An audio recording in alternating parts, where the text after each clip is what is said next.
L'actualité dominée évidemment du côté du Mali. Nous allons rester d'ailleurs, nous allons joindre maintenant Massoud Cissé. Massoud Cissé, il est le président de la plateforme Nous le Peuple, évidemment, que nous allons joindre dans un instant sur notre antenne. Jacques, on a écouté Rasbat, c'est bien cela. Oui, Batili, il faut le rappeler. Batili. Donc, voilà.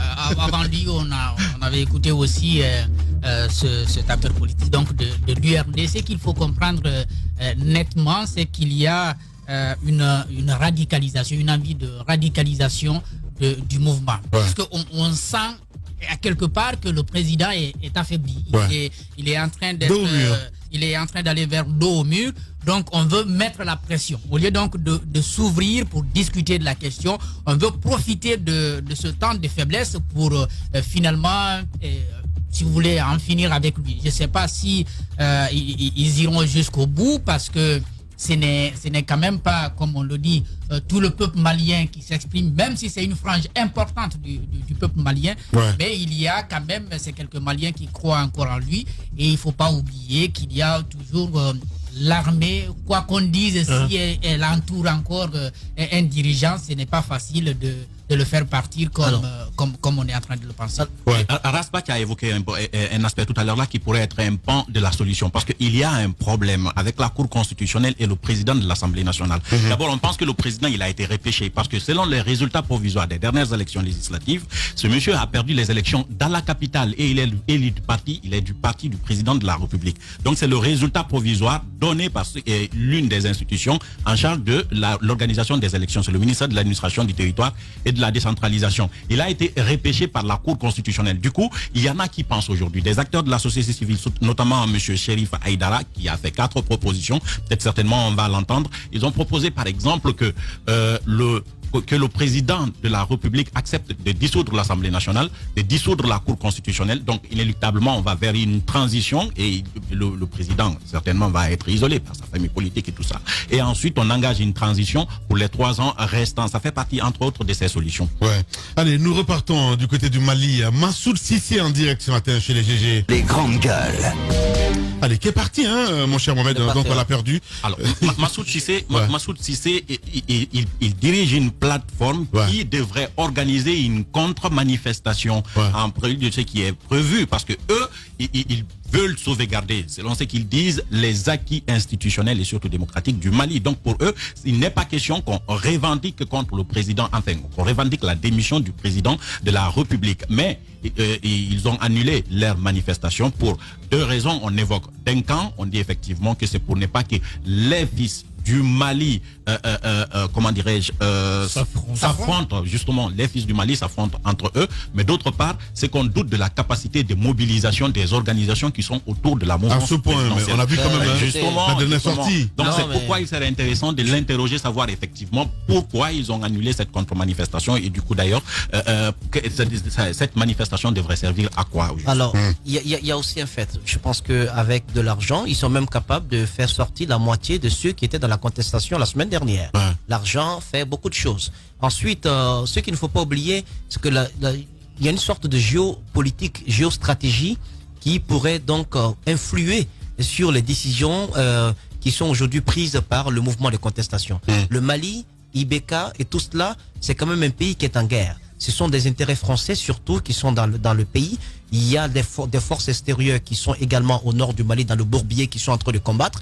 Il y a la mise en place de toutes ces forces, énormément de moyens avec l'appui également des États-Unis. Donc, permettre qu'il y ait une déstabilisation institutionnelle comme ça à la tête du comprends pays, mieux. sans que la France ne dise mot, sans que les États-Unis ne disent mot, ça m'étonnerait. Je pense que le salut... Il ne faut pas non plus minimiser Imam Dicko, mon cher Moussa. Imam Dicko peut être rencontré par les intermédiaires de la France, des États-Unis. On sait comment ça se passe. Il peut être approché, il peut être reçu, et on peut mettre sur la table la déstabilisation de tout le pays et l'enterrement des efforts qui ont été fournis depuis 2012 dans le but donc de repousser les différents groupes djihadistes qui sont dans le nord du pays. Donc face à ces questions-là, je pense qu'il y a possibilité, si la géostratégie intervient, il y a possibilité de donner une sorte de souffle encore de vie à IBK à la tête du Palais Koulouba. Voilà, allez, Roby, Massoud est en direct. Massoud, bonjour. Monsieur Cissé. Bonjour. Monsieur Cissé, on évoquait dans ce studio que vous étiez un mouvement qui faisait le contraire exact du mouvement qui revendique la démission du président Ibeka. Alors, on veut savoir la raison d'abord du fait que vous ayez décidé de surseoir à votre mouvement, de surseoir à l'appel à la mobilisation pour la stabilisation du président Ibeka au palais Koluba. Pourquoi vous avez mis stop à ce mouvement? Bonjour d'abord, bonjour à tous les téléspectateurs.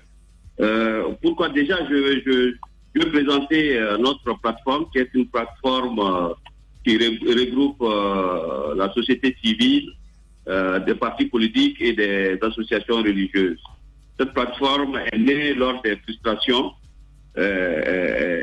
avouées, comme on le dit, fort longtemps un certain nombre de nos compatriotes à cause de ces frustrations personnelles. Ça donne à des actions de subversion uniquement pour satisfaire des intérêts personnels inavoués. Donc, nous sommes dit ce chantage quotidien et permanent à travers les marches, les meetings, les vidéos, les publications sur les réseaux sociaux ne saurait perdurer. Donc, conformément à la Constitution du 25 février 1992, le Mali est une république indépendante, souveraine, indivisible, démocratique, laïque et sociale. Donc, la souveraineté nationale appartient au peuple tout entier qui l'exerce par ses représentants ou par voie de référendum. Donc, cette plateforme s'appelle nous le peuple. Nous, le peuple, on l'a entendu. Vous, le peuple, donc, la question c'était de savoir pourquoi vous avez renoncé à la manifestation finalement. Mais est-ce qu'aujourd'hui, après la sortie du président, vous reconnaissez que la force d'en face est très puissante et qu'il va falloir continuer à discuter que de répondre par la rue? Non, ce n'est pas ça. Ce n'est pas ça. Nous avons décidé de sortir nous aussi pour défendre les institutions. Ça va au-delà du président de la République. Hein. Ça va au-delà du président de la République. Donc, nous voulons sortir. Nous avons décidé de sortir le 13 juin. C'était pas une contre-marche comme certains l'attestent. C'était vraiment un grand meeting comment on appelle, de rassemblement, un grand meeting où nous devons nous retrouver avec 1 500 000 personnes. 1 500 000 personnes sur la place de l'indépendance. Donc, le mouvement, comme vous le savez très bien, avec cette pandémie de coronavirus, notre président, qui est le président démocratiquement élu avec 63%, nous a demandé de surseoir à ce rassemblement. Bien. Je le dis, voilà. Merci beaucoup en tout cas. Allez-y, 30 secondes. Voilà, donc c'était donc Massoud Cissé, il faut le rappeler, hein, il est le président de la plateforme Nous, le peuple, à l'instant évidemment. Bonjour Lamine. Bienvenue. Bonjour à tous les grandes gueules. Bienvenue sur Radio Espace, on s'intéresse à vous. L'actualité malienne évidemment intéresse les Guinéens. Oui. Les appels religieux, les appels des religieux suffiront-ils évidemment pour freiner ce qui se passe du côté du Mali? D'abord, je voulais vous dire, Lamine, on est très fiers du espace, on est très fiers des grandes gueules. Vous faites la fierté des journalistes de l'Afrique. Nous tenons sincèrement à vous remercier. Et avant de répondre à cette question, il est important pour nos auditeurs et nos téléspectateurs de comprendre comment est-ce que les religieux se sont impliqués dans cette situation. C'est la diaspora malienne, à ma personne, qui a eu l'initiative de contacter Imam Mahmoud Diko et les autres ambassadeurs ici à Bamako pour leur dire que je vais faire la même démarche quand Soumaïla Cissé avait refusé d'accepter le résultat des élections présidentielles en 2018. J'ai été un acteur qui a négocié la main tendue. Je dis ce qui nous arrive actuellement, si vous ne vous impliquez pas rapidement, on pourrait aller dans une situation où personne ne peut produire les conséquences parce qu'on est un pays qui pratiquement n'y tient que par le soutien financier de la communauté internationale et aussi sur le plan sécuritaire. Nous avons 24 000 soldats. Alors, j'ai échangé pendant longtemps. Nous avons compris qu'il y a une revendication légitime. Et nous avons proposé 5 points à l'imam. Le premier, c'est la démission de l'Assemblée nationale, parce que le président est mal élu. Il a été repêché. Le deuxième, c'est dissoudre, il ne peut pas dissoudre, mais d'accepter d'intervenir afin que la... Waouh, on l'a perdu, hein. On va essayer de le rappeler, mon cher Mohamed, hein. On va le repêcher lui aussi. Exactement. C'est très intéressant de l'avoir. Position concrète parce qu'en temps de crise, c'est normal qu'il y ait des revendications, mais c'est normal aussi qu'on ait au sein de l'opinion des gens qui proposent, quitte aux protagonistes. C'est une diaspora forte quand même. De choisir. Oui, je crois que c'est une diaspora forte, elle est très bien constituée. Le Mali est l'un des pays dont la diaspora est très puissante. Je crois que M. Aïdara, que nous avons en direct, était passé une fois ici. Dans l'affaire des Maliens arrêtés. L'affaire des Maliens qui avaient été arrêtés, je crois, du côté de Cancan, l'histoire de Kinet. Il avait fait le déplacement pour venir, n'est-ce pas, parler de leur cas. C'est un mouvement qui se bouge beaucoup. Partout où il y a des Maliens, on essaie, n'est-ce pas, d'aller les écouter. Je crois que leur force pourra être d'une certaine utilité pour la crise. Voilà, il revient à l'antenne, Monsieur Aïdara, mon cher Moussa. Monsieur Derrière, vous citiez tantôt quelques points de revendication. Oui, alors, allô? Alors, vous êtes à l'antenne. Oui, très bien. Alors, donc, nous avons fait la proposition à l'imam et à la SEMAS.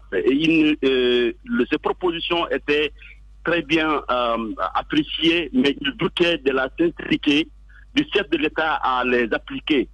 Et nous l'avons dit, monsieur l'imam, le guide respecté, vous allez sortir le 25. Et si vous demandez la démission du président, et ça serait une catastrophe, et ça serait un acte antidémocratique parce que vous l'avez toujours été. Vous avez mis les Maliens et les Maliens au-dessus de tout. Il a accepté, il n'a jamais prononcé la démission du président. Alors, les négociations ont continué. J'ai été voir le Conseil national de la société civile. Je suis le premier secrétaire chargé de l'immigration et de migration. Nous nous sommes dit, pour réussir, il faut voir les religieux, le Haut Conseil islamique. Alors, nous avons été chez Serif Madani. C'est moi personnellement qui a pris le rendez-vous. Nous l'avons dit, voilà ce qui va se passer, et voilà les revendications que nous voudrons soumettre. Si le président accepte, il restera pendant son mandat, parce qu'il est élu jusqu'en 2023. C'est d'ailleurs l'un des principes de la démocratie. Quand on crée des institutions, il faut les respecter, même s'il arrive de fois qu'ils sont caporalisés par les princes du jour. Nous l'avons dit, s'il accepte ces 5 points... Mais en même temps, la souveraineté appartient au peuple. Il peut décider à tout moment de la retirer. C'est le même peuple. En 92, on a fait une conférence nationale où on a créé nos institutions. Les Maliens. Wow. Allô? On l'a perdu encore une fois. Hein, voilà. Donc je sais pas trop. Alors, allez-y. Mais il va falloir le rappeler peut-être parce que moi ce que je trouve assez paradoxal. Vous vous rendez compte ce matin avec quelques appels émis que les acteurs sont un peu divisés. Vous avez, c'est vrai que de l'autre côté on a le même objectif, on n'utilise pas les mêmes moyens pour y parvenir. Chacun a dans sa petite tête sa propre stratégie. Mais pour l'instant, l'adversaire commun que nous avons, c'est IBK.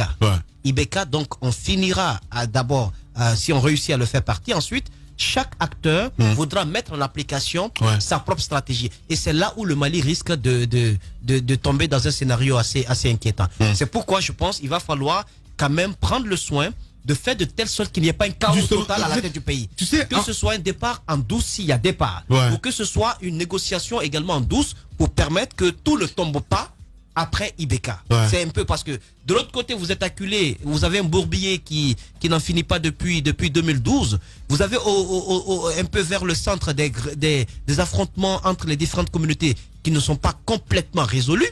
Si au centre également, si le pouvoir central, le socle, si cette démocratie vacille, je pense que ça peut remettre un peu, ça peut remettre en cause la stabilité et les petits acquis démocratiques qui ont été donc conquis du côté du Mali. Il va falloir donc assez de tact pour, au niveau des organisateurs des marches. Beaucoup d'imagination. Assez d'imagination pour permettre que tout ça se fasse en préparant l'émission, évidemment, nous avons essayé de joindre du côté de Koulouba. J'ai eu le président malien au téléphone. Allez, on va essayer de repartir encore une fois du côté du Mali. C'est Chérif, pardon, oui, c'est bien ça. Aïdara, allez-y. Chérif, est-ce que vous avez l'impression que les organisateurs de la marche avec l'imam Diko en tête n'ont pas pris en compte tous les éléments dont vous venez de parler tantôt?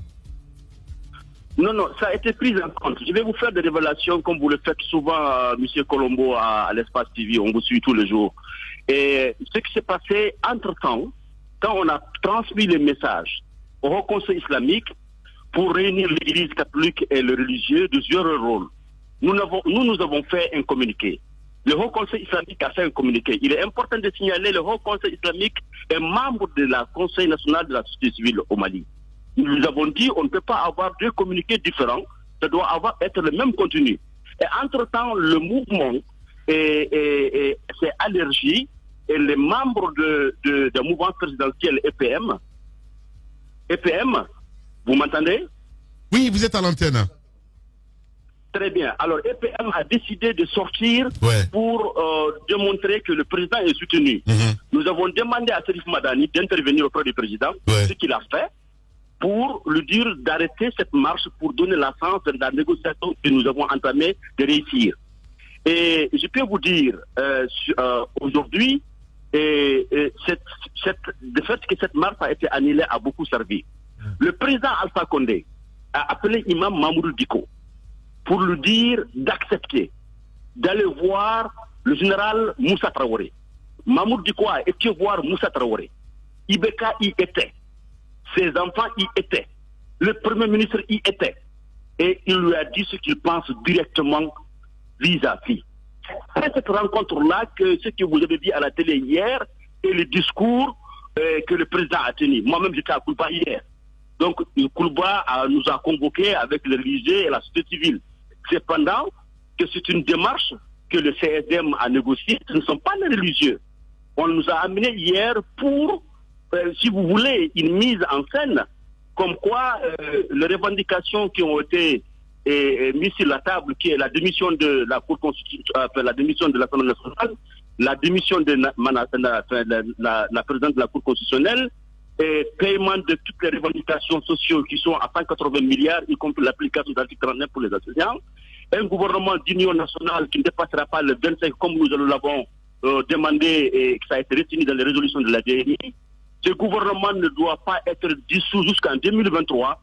Boubou est venu avec 3 points de lettre de mission qui est l'accord politique de gouvernance que nous avons changé à 1975 et les élections législatives avec ou sans coronavirus et une révision constitutionnelle. Après ça, Boubou peut rester ou il peut partir. Voilà les revendications. Et le président, ce que j'ai reçu comme retour de la rencontre qu'il a eu avec Mamoudou Diko, avec qui j'étais hier, et il est d'accord sur les principes. Mais le discours que nous avons entendu hier soir n'est vraiment pas ce que nous attendons du président. Et nous pensons que demain, le mouvement M5 ira voir le président. Il a 2 choix. Accepter ces 5 conditions où ils vont demander sa démission. Alors, c'est ce qui se passe réellement, parce que je suis au cœur de négociation et j'ai été l'initiateur qui a rapproché, comme je le fais, pour l'acceptation de main tendue entre Soumaïla Cissé et le président de la République après les élections présidentielles de 2018. On va faire replay, Aïdara, si vous le voulez bien. Vous parlez de ce coup de fil du président Condé pour essayer, évidemment, de venir autour de la table. Le but principal, c'était quoi exactement? Parce qu'on sait bien, Ibeka, ce sont jumeaux, ça, ce n'est pas un secret. Bien sûr, tout le monde sait ça, ils sortent de même moule. Et vous savez, le Mali et la Guinée, c'était pour moi dans le même corps, ce que le président de la République, Alpha Condé, a démontré. Il s'est toujours invité quand il y a un problème au Mali. Et nous sommes heureux de constater que l'imam a eu beaucoup de respect et de considération au professeur Alpha Condé, d'aller pour rencontrer Ibeka, c'est le général. Vous savez, l'ironie de l'histoire, je dirais même que c'est le jugement même de l'histoire. Les mêmes acteurs qui ont contribué à destituer Moussa Traoré et ramener la démocratie. Lamine, c'est le même général aujourd'hui qui se trouve au centre de négociation entre le mouvement démocratique de 92. C'est extraordinaire. Ça s'appelle une leçon de l'histoire. Alors, Mohamed Chérif Aïdara, allez-y. Monsieur Aïdara, je vous ai entendu, vous dites demain le M5 va rencontrer le président. Et à vous entendre, c'est comme si les revendications, en tout cas les points que vous avez cités, notamment la dissolution de l'Assemblée nationale et puis le départ du président de la Cour constitutionnelle et puis ce gouvernement d'union nationale qui doit être installé. Est-ce que si ces points ne sont pas acceptés par le président Ibeka, on pourrait s'attendre à ce que le Conseil supérieur de la diaspora malienne rejoigne finalement le mouvement, puisque pour l'instant vous êtes vous jouez à la médiation.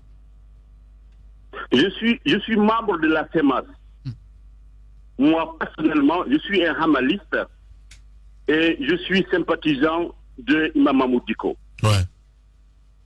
Je crois que cette réponse est assez claire. C'est clair. Oui. Nous, en tant que société civile, nous devrons avoir un comportement d'équidistance. Si j'ai une crédibilité pour parler entre les acteurs, il faut que j'ai le courage, l'honnêteté de dire la vérité en face. Moi, j'ai été clair avec la TEMAS que je suis contre le départ du président. Ouais.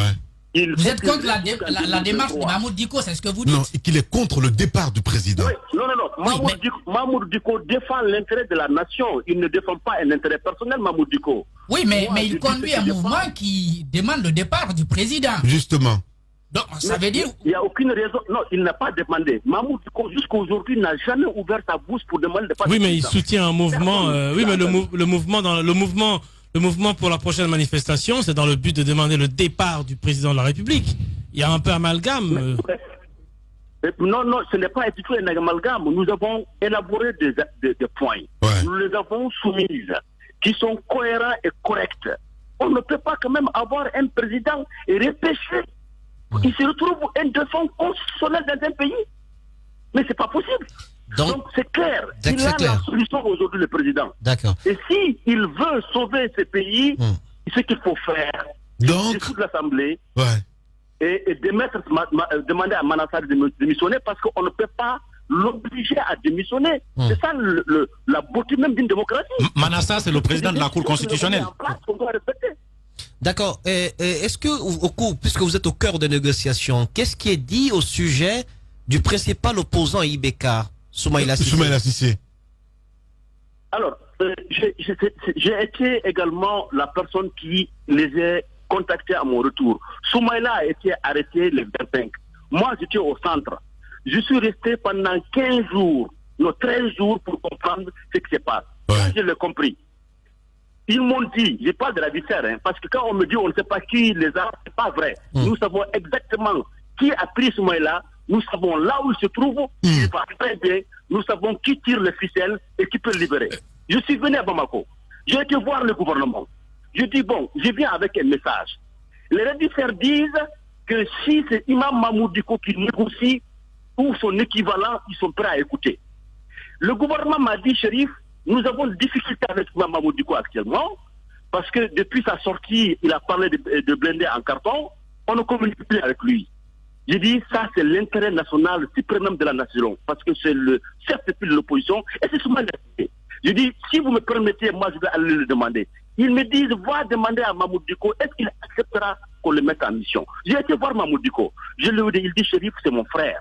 J'étais à Picasso quand je l'ai appris, j'ai même petit sa sœur. J'ai dit, donc, Imam, vous accepterez d'aller être mis en mission par ce gouvernement? Il dit oui. J'ai été voir le même Sanogo, le vice-président au siège de l'IRD. Je les ai fait les comptes rendus. Je me suis retourné voir le gouvernement. Je dis, il est d'accord. Et vous savez, 15 jours après, je vois à la télé qu'on met le très respecté et le premier ministre Youssoufou, que j'admire beaucoup, un homme véridique à la tête. Donc, vous savez, ils font quelque chose et son contraire. Donc ceux qui soutiennent, Aïdara, on va essayer de comprendre plus clair, parce que on le disait ici, avant vous, d'autres sont intervenus à l'antenne, on dit que Soumaïla Cissé, carrément, c'est un prisonnier politique, à la fin du compte, parce que si vous faites toutes ces propositions, et que l'imam soit d'accord, à la fin, vous voyez d'autres choses, quelque part, c'est entretenu par IBK. Ça veut dire qu'il est le captif d'IBK, Soumaïla Cissé. Non. Attends, loin s'en faut. Moi, j'ai parlé avec des amis du président du chef d'État de la sous-région, dont je tairai le nom. Il n'est pas captif de l'IBK. Il y a d'autres choses qui sont rentrées dans cette démarche. Qu'on ne peut peut-être pas divulguer tout ça à l'antenne. Mais pourquoi ils n'agissent pas? Mais justement, Monsieur Aïdara, vous avez été clair, vous avez été les voix, vous leur avez transmis la commission. On a donné le go. Les grandes gueules. Pourquoi ils n'ont pas mis Imam Dicko en mission, puisqu'il est disponible? Mais ça, c'est une bonne question. Et moi, depuis ce jour, j'ai décidé de continuer mes négociations et avec d'autres personnes amies de Soumaïla Cissé qui sont peut-être de la sous-région. Et nous sommes, je peux vous rassurer qu'il va très bien et il y a quelques détails qui restent et bientôt il va nous rejoindre. Oui, c'est ce qu'a semblé dire le président, l'ancien premier ministre qui dirige la commission. C'est ce qu'il a semblé dire, même s'il dit qu'on ne sait pas qu'il détient. Aujourd'hui, nous, on a besoin de savoir où se trouve Soumaïla Cissé et il est détenu par qui? Alors, Soumaïla Cissé se trouve au Mali. Ok. Et il va très bien. Il reçoit très médicaments. Il boit même de l'eau Koya. C'est nous, on appelle Koya en Guinée, mais ça s'appelle du Diago. Et il va très très bien. Bien. La question aujourd'hui, c'est qu'il faut comprendre comment ceux-ci sont organisés. Vous avez Amadou Koufa, qui a un supérieur spirituel qui est Iyad Agagali, et vous avez un certain nombre d'intérêts, centres d'intérêts, qu'on ne peut pas révéler à Espace, mais je peux vous promettre quelque chose. Le jour de libération de Soumaïla, Espace sera le premier à l'annoncer. Inch'Allah. Alors, est-ce que vous pouvez nous dire un tout petit peu s'il y a quelques négociations des puissances étrangères présentes au Mali dans le cadre de la guerre contre le djihadisme? Est-ce que la France essaie de jouer un peu, envoyer ses émissaires pour rencontrer l'imam Dicko, pour essayer de tempérer les choses, ou bien qu'est-ce qui se passe au niveau des partenaires étrangers? Alors, il y a 3 jours, Anadif est allé voir Mamoudou Dicko. Vous avez Bouya qui a été le voir. Et les ambassadeurs accrédités ici sont très actifs.